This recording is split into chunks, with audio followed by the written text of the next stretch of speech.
ఇవి 7 రాళ్ళు ఒకే వరుసలో తూర్పు ముఖంగా ఒక్కొక్కటి మీద పసుపు కుంకుమ ఉంటుంది. పక్కన పూలు కూడా ఉంటాయి. కాస్త దూరంగా ఒక చిన్న రాయి ఉంటుంది, పడమర ముఖంగా ఉంటుంది. ఈ రాళ్ళు ఏంటి అని మీకు డౌట్ రావచ్చు. ఇవి 7 మాతృకలు, 7 సోదరి దేవతలు. వీళ్ళలో 3వ వారే శీతలా భవాని. ఆ 6 సోదరుల ముందు ఒక చిన్న రాయి కనిపిస్తుంది కదా, దాన్నే ఈ 7 దేవతలకు సోదరుడు. ఇప్పుడు మీకు ఒక ప్రశ్న రావచ్చు, ఇవి రాళ్ళు మాత్రమేనా లేక వేరే ఏదైనా? ఇవి కేవలం రాళ్ళు కావు. ఇవి ఒక జాతి ఆత్మ, ఒక సంస్కృతి గుర్తు, ఒక యుద్ధ స్మృతి. ఈ రాళ్ళ వెనుక ఒక కథ ఉంది. ఆ కథ మొదలవుతుంది 100 సంవత్సరాల క్రితం. ఒక కళలో, ఒక దేవత ఆశీర్వాదంతో, ఒక సంచార జాతి ప్రయాణంతో. ఈ కథే శీతల పండుగ కథ. మొదట ఒక విషయం మనం అర్థం చేసుకోవాలి. బంజారాలు అంటే ఎవరు? బంజారా అనే పదం వచ్చింది సంస్కృతం వనచారం నుంచి, అంటే అడవుల్లో సంచరించేవారు అని అర్థం. వీళ్ళు సంచార జాతి. ఒక ఊరు నుంచి మరొక ఊరికి, ఒక రాష్ట్రం నుంచి మరొక రాష్ట్రానికి వీళ్ళని ఎన్నో పేర్లతో పిలుస్తారు కూడా. బంజారులు అని, సుగాలి అని, లబాణి అని, లంబాడి అని. తెలంగాణలో మ్యాక్సిమం వీళ్ళని లంబాడి అని పిలుస్తారు. వీళ్ళ భాష గోర్బోలి. వీళ్ళ సొంత భాష, వీళ్ళ సొంత లిపి అనేది లేదు. కానీ వీళ్ళ సంస్కృతి అది వేల సంవత్సరాలుగా ఇప్పటికీ అలాగే ఉంది. రాజస్థాన్ ఎడారుల్లో మొదలైన వీళ్ళ ప్రయాణం డక్కన్ పీఠభూమి దాటి కర్ణాటక, తమిళనాడు, మహారాష్ట్ర, మధ్యప్రదేశ్ వరకు విస్తరించింది. నేడు దాదాపుగా 60 దేశాల్లో గోర్ బంజారా తెగ కనిపిస్తుంది. వీళ్ళు ఎందుకు సంచరిస్తారో తెలుసా? వాళ్ళ జీవనాధారం వ్యాపారం, పశువులు, ఉప్పు, ఇనుము. వీళ్ళు తీసుకెళ్లే సరుకులు కావు, వీళ్ళు తీసుకెళ్లేది ఒక నాగరికత. లంబాడీలకు పశు సంపదే జీవన ఆధారం. వాళ్ళ ఆర్థిక వ్యవస్థ పశు సంపద మీద ఆధారపడి ఉంటుంది. అందుకే వాళ్ళు పశుగ్రాసం, నీరు ఎక్కువగా లభించే కొండ ప్రాంతాల్లో, అడవి ప్రాంతాల్లో తండలు ఏర్పాటు చేసుకొని బతుకుతారు. కానీ ఈ సంచార జీవితంలో వీళ్ళు ఒక విషయం ఎదుర్కొన్నారు. వ్యాధులు, మహమ్మారులు, తమ పశువులను చంపేసే అంటు వ్యాధులు. ఆ సమస్యకి పరిష్కారమే శీతలా భవాని. ఇప్పుడు కథలో మళ్ళీ వద్దాం. పురాతన కాలం బంజారా వాళ్ళు అడవుల్లో నివసించేవారు, పశువులను పోషించుకునేవారు, వ్యవసాయం చేసేవారు, ఆవు పాల నుంచి నెయ్యి తయారు చేసి వ్యాపారం చేసేవారు. ఒకసారి వాళ్ళ పశువులకు ఒక వ్యాధి సోకింది. ఎన్నో పశువులు చనిపోయాయి.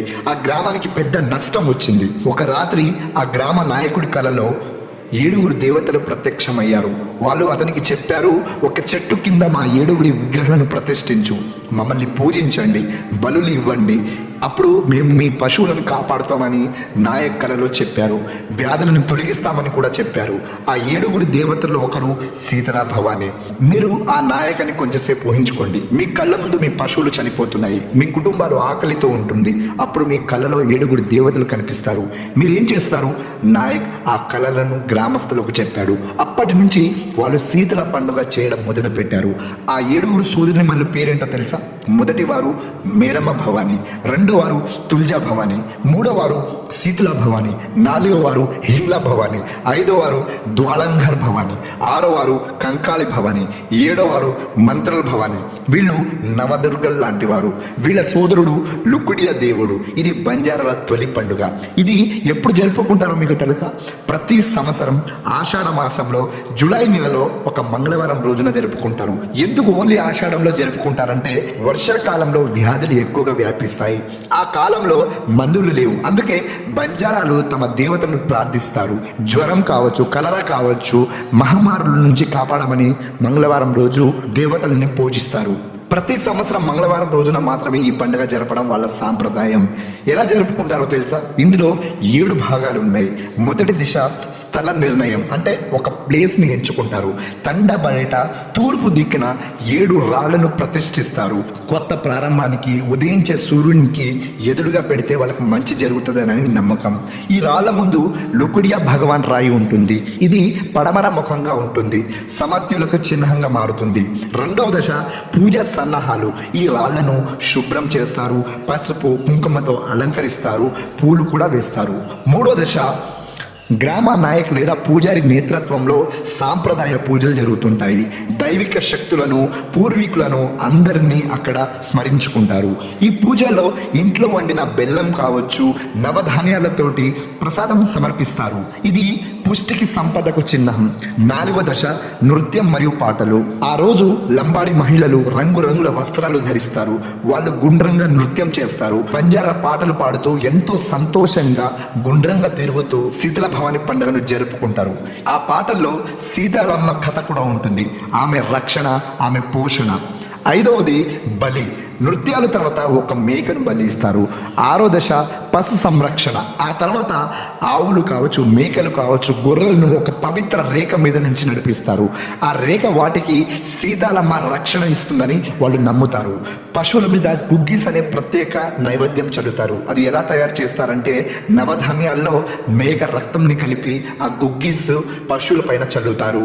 ఎందుకంటే పశు సంపద శ్రేయస్సు కోసం. 7వ దశ సామూహిక భోజనం. అందరూ కలిసి భోజనం చేస్తారు. ఇది సమాజంలో ఐకమత్యాన్ని పెంచుతుంది. ఇవన్నీ వేద మంత్రాలు లేకుండా ప్రకృతికి ఆరాధన జరిగే విధంగా జరుగుతాయి. బంజారాలు తీజ్, దసరా, దీపావళి, హోలీ, ఉగాది, తుల్జా భవాని పండుగలు కూడా జరుపుకుంటారు. ఇది బంజారాల సంస్కృతి. ఇది శీతల పండుగ కథ. మీకు ఈ కథ ఎలా అనిపించింది? మీ ఊర్లో ఇలాంటి సాంప్రదాయాలు ఎక్కడైనా మీరు చూసారా? కామెంట్లలో చెప్పండి. ఇలాంటి మన సంస్కృతి కథలు మీకు నచ్చితే ఈ వీడియో లైక్ చేయండి, షేర్ చేయండి, సబ్స్క్రైబ్ చేయండి, బెల్ ఐకాన్ ప్రెస్ చేయడం అస్సలు మర్చిపోకండి. Thank you so much.